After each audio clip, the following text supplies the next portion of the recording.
Wir haben immer wieder festgestellt, dass eine der zentralen Herausforderungen im Sojaanbau die Vermehrung von Qualitätssaatgut ist. Dies liegt unter anderem daran, dass Sojabohnen sehr empfindlich auf mechanische Belastung reagieren und schon kleine Verletzungen der Samenschale zu einer Verringerung der Keimfähigkeit führen können. Insbesondere im ökologischen Landbau ist Qualitätssaatgut unabdingbar für einen erfolgreichen Sojaanbau. Während sich bei idealen Keimbedingungen auch aus weniger hochwertigem Saatgut noch ausreichende Bestände entwickeln können, so ist es doch bei kühleren Bedingungen, wie wir sie oft in der Praxis haben, der Fall, dass sich hier die verringerte Keimfähigkeit oder verringerte Triebkraft sehr schnell bemerkbar machen. In der Folge hat man dann lückige Bestände, die natürlich neben einem verringerten Ertrag auch Probleme in der Beikrautregulierung mit sich bringen können. Wie beim Sojaanbau generell bildet die Grundlage einer erfolgreichen Saatgutvermehrung ein sauber und ordentlich geführter Sojabestand.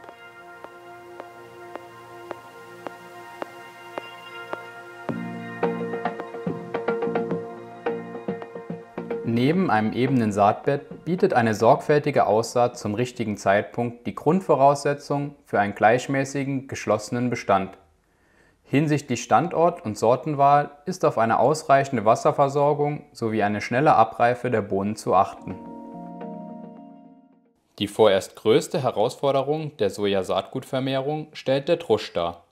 Hier kann jede zuvor geleistete Arbeit durch einen falschen Zeitpunkt oder ungünstige Einstellungen zunichte gemacht werden.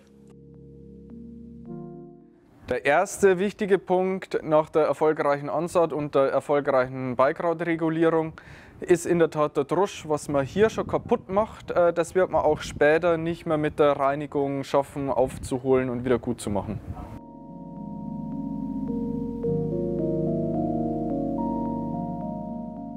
Beim Drusch ist vor allem darauf zu achten, dass der möglichst kornschonend ist. Das heißt, die Dreschtrommeldrehzahl so weit wie möglich runter. Weiterhin ist dann wichtig, dass der Spalt der Dreschtrommel nicht zu klein ist, sonst werden die Körner beschädigt. Aber auch nicht zu groß, da sonst ganze Hülsen durchrutschen und in die Überkehr gelangen und nochmal in die Dreschtrommel reingehen, was dann nochmal eine zusätzliche Belastung bedeutet für die Körner. Vor der Ernte ist es wichtig, die Feuchtigkeit der Bohnen immer wieder zu messen. Man darf sich nicht durch grüne Blätter verwirren lassen. Und auch während des Drusches ist es wichtig, immer wieder die Feuchtigkeit nachzumessen. Gerade bei sehr schönem und sonnigem Wetter ist es möglich, dass der Mähdrescher am Tag 3-mal oder 4-mal neu eingestellt werden muss, weil die Bohnen sehr stark trocknen im Verlaufe des Druschtages. Der optimale Feuchtebereich bei Saatgut liegt zwischen 15 und 17% beim Drusch. Da sind die Körner schön elastisch und nehmen tendenziell weniger Schaden im Mähdrescher drin, sodass die Keimfähigkeit höher bleibt. Schon mit einfachen Mitteln lässt sich während des Drusches eine Einschätzung über die Einstellungen des Mähdreschers bzw. der Keimfähigkeit des geernteten Saatguts vornehmen. Die Basis dazu bietet der sogenannte schnelle Einweichtest. Der schnelle Einweichtest ist ein gutes Mittel, um direkt vor Ort am Feld oder auf dem Mähdrescher die Keimfähigkeit überprüfen zu können. Man kann damit feinste Verletzungen der Samenschale sichtbar machen, die man mit dem bloßen Auge nicht erkennen kann. Das sind kleine Risse in der Schale, durch die Luft eindringen kann, was dann zu einem Verlust der Keimfähigkeit führen kann. Dazu werden dann 3-mal 100 Körner abgezählt und in jeweils eine Schale gegeben und mit Wasser aufgefüllt. Diese Körner lässt man dann 10 Minuten im Wasser einweichen und nach 10 Minuten zeigen sich schon Veränderungen bei den Körnern. Man kann dann jede Schale auszählen und die Körner in 3 Kategorien einteilen. Die erste Kategorie sind die Körner, die komplett unverändert sind, die genauso aussehen wie vor 10 Minuten beim Einweichen. Die zweite Kategorie sind Körner, die leicht runzlig geworden sind, wo also kleinere Verletzungen der Samenschale da sind, die aber nicht weiter einen Einfluss auf die Keimfähigkeit haben sollten. Und die dritte Kategorie sind die sogenannten Wasserzieher. Hier sind Verletzungen vorhanden, durch die Wasser in die Samenschale eindringen kann und die Körner blähen sich dann auf wie ein kleiner Ballon und das kann dann eben zum Verlust oder zu einer Verringerung der Keimfähigkeit führen. Dieser Test eignet sich eben für eine schnelle, einfache Überprüfung auch der Mähdreschereinstellungen direkt am Feld vor Ort, ersetzt aber auf keinen Fall einen richtigen Keimfähigkeitstest im Labor. Für eine erfolgreiche Saatgutvermehrung ist es jedoch nicht nur wichtig, die theoretischen Grundlagen zu kennen. Im Betriebsablauf muss der Saatgutvermehrung zudem ein hoher Stellenwert eingeräumt werden. Nicht selten sind so beispielsweise zusätzliche Arbeitsschritte zur Bestandespflege notwendig. Ich bin der Hörlade, bin Betriebsleiter und wir sind heute da zum Drusch von unserer Saatgutvermehrung für die Sojabohne, in unserem Fall die Sorte Lenka.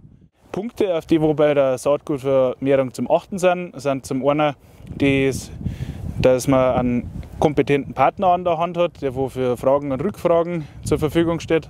Der zweite Punkt ist, dass man bei der Aussaat und generell bei der Kulturpflege größten Wert auf Sauberkeit legt, um natürlich auch die anstehenden Anerkennungen zu bestehen. Und dazu gehört halt auch mal, dass man mit der Hand durchgeht und ja, Problemunkräuter, die nichts verloren haben in der Vermehrung, wie im Fall von der Sojabohne zum Beispiel, Erbse, Wicke oder Ackerbohner, dass man die halt händisch beseitigt. Natürlich sollen auch die Bestände gut abtrocknen und generell frei von Unkraut sein, auch wenn es in der Vermehrung kein Problem machen, weil das natürlich immer die Abreife bzw. Feuchtigkeit im Bestand hält und somit auch Pilzkrankheiten fördert, die am Saatkorn nichts verloren haben. Im Hinblick auf die Sojasaatgutvermehrung bildet der Diaporte-Phomopsis-Komplex die wichtigste Pilzerkrankung. Oft treten mehrere Erreger gleichzeitig auf, sodass eine eindeutige Unterscheidung der Symptome erschwert ist. An den Pflanzen erkennt man einen Befall an kleinen, schwarzen, in Linie angeordneten Punkten am Stängel. Bei leichtem Befall und rechtzeitiger Ernte treten in der Regel keine Qualitäts- oder Ertragseinbußen auf. Die Bohnen sind in diesem Fall noch nicht von der Infektion betroffen. Insbesondere bei feucht-warmem Wetter und einer verzögerten Ernte kann sich der Pilz jedoch schnell im Bestand entwickeln und befällt schlussendlich auch das Saatgut. Befallene Bohnen zeichnen sich durch unterschiedlich starke Deformationen aus und verlieren im Laufe des Befalls deutlich an Gewicht.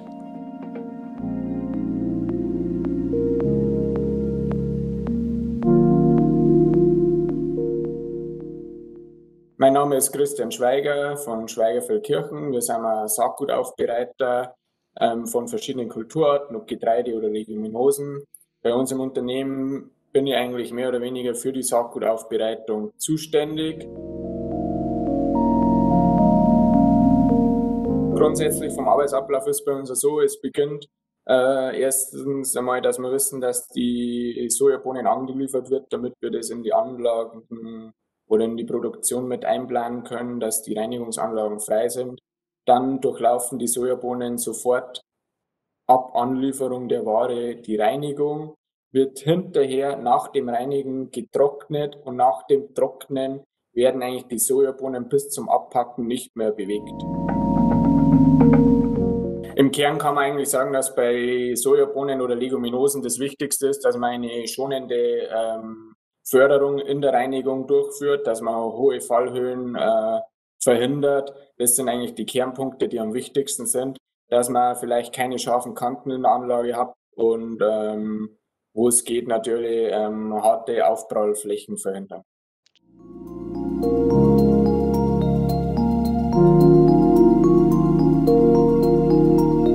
Also bei der Trocknung ist auf jeden Fall wichtig, dass man auf niedrige Trocknungstemperaturen achtet. Unser Erfahrungswert ist, dass man auf jeden Fall unter 40 Grad Trocknungslufttemperatur bleibt und dass man auch die Luftfeuchtigkeit von der Außenluft oder von der Trocknungsluft auf jeden Fall nicht vernachlässigen darf. Das spielt auch eine große Rolle, damit man hinterher bei der optimalen Endfeuchte landet.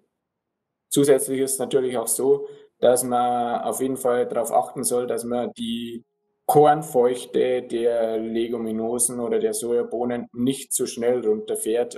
Das kann natürlich auch zu Rissen führen, was nachteilhaft für die Keimfähigkeit ist. Beim Abpacken gibt es auch eigentlich keine Besonderheiten. Auch hier achten wir natürlich wieder auf niedrige Fallhöhen und den Transport bewerkstelligen wir mit Förderbändern oder Pendelbecherwerken, damit hier schonender Transport der Sojabohne geschieht. Und das sollte eigentlich größere Beschädigungen des Saatguts verhindern und für optimale Keimfähigkeiten garantieren.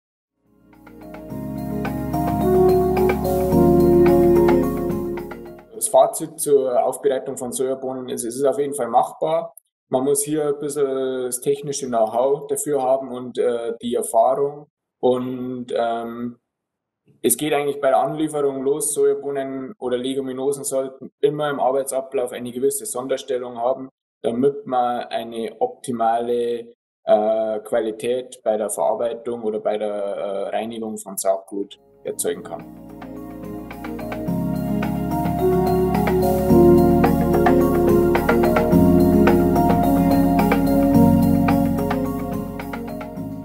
Das Verfahren der Saatgutvermehrung von Sojabohnen ist auf EU-Ebene durch die Richtlinie 2002/57/EG über den Verkehr mit Saatgut von Öl- und Futterpflanzen geregelt.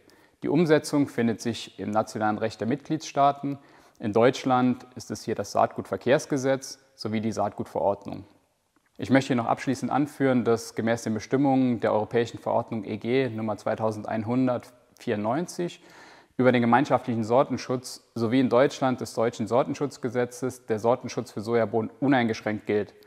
Das heißt, Sojabohnen unterliegen nicht dem sogenannten Landwirteprivileg und ohne Zustimmung des Sortenschutzinhabers ist sowohl der Nachbau als auch die Aufbereitung mit dem Ziel der späteren Aussaat verboten. Für Landwirte bedeutet dies, dass Sojasaatgut stets neu zugekauft werden muss. Eine eigene Vermehrung muss vorab privatrechtlich mit dem Lieferanten bzw. Züchter der Sorte vereinbart werden.